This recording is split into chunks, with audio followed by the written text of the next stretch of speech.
the Greek gods were awful, right?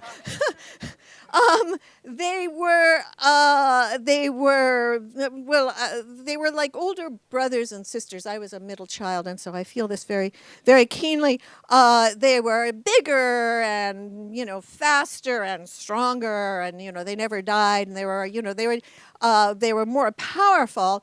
But if you try to be like them, if you aspire to be like them, they turn around and slap you down, right? Spoken as a little sister.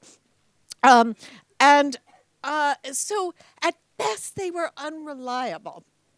And so um, it's not surprising that in trying to answer this question of how do we make ourselves matter in this world, what can we do in order to achieve a life worth living?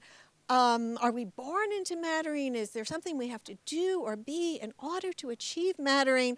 The Greeks didn't turn to their religion. Those gods never made one feel particularly as if one mattered.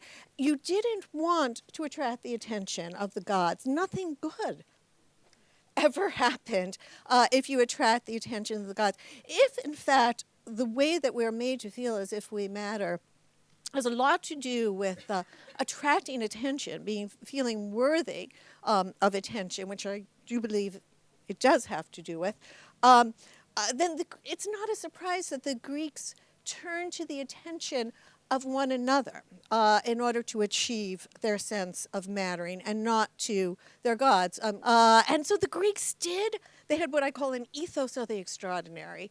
This was their way of trying to go about.